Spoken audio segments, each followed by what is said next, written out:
Sénégal Info TV lancé seen une équipe xibaar ci réew mi ak bitim réew loolu lañ ko seetlu ne bi ngeen tàmm Sénégal Info TV c'est la seen télé mu leen neexee Sénégal Info TV moo xam ne publicité wala nga bëgg a yëgle màggal wala cant wala ngénte wala mariage lépp lu bëgg yéen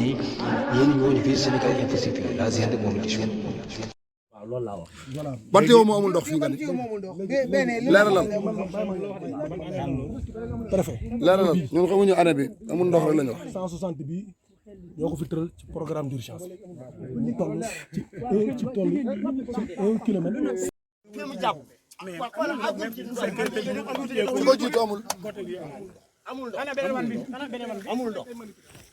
wan baa ngi nii amul ndox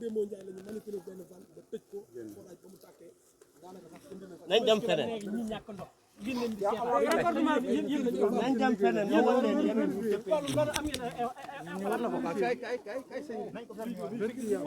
li ndoxu taw la wala ndoxul ndoxu taw la dégg nga ma fëggal la coono. retraite gàngoog 3e étape bi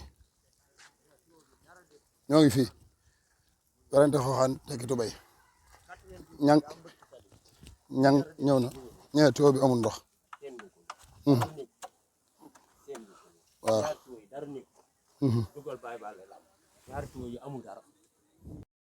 waaw kon ñu ngi ci 4e étape bi délégation bi agsi na délégation Touba Mahro saa ngi noonu sëñ Moustapha ak ñi mu àndal waa Maaw ñu ngi noonu sous-préfet mi ngi fi waa Ofor ñu ngi fi ñu ñëw ci 4e étape bi pour xool lan lañ fi trouvé fi ñu jógee sànq rek gis ngeen ko moom dañ leen wan tuyau bu amul ndox te kenn weddiwu ko jaajëf ci lu gàtt rek ci tënk nday wax ni ñu ngi Touba Mahro sa forage ko seen ñaan baa ngi nii sëñ Moustapha mi nga xam ne moo jëlee Touba Mahro saa ngi nii ak techniciens yi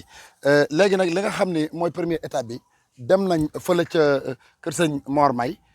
la fa nekk ñun ñëpp teg nañ ci bët ñoom xam nañ li ñu waxoon am nañ ko suul nañ ko léegi nag ñang tey ñoo ngi fii étape bi lan lañ fiy gëstu fii liñ fiy gëstu mooy forage bi génne na 250 mu ngi jaar nii 200 mu ngi jaar nii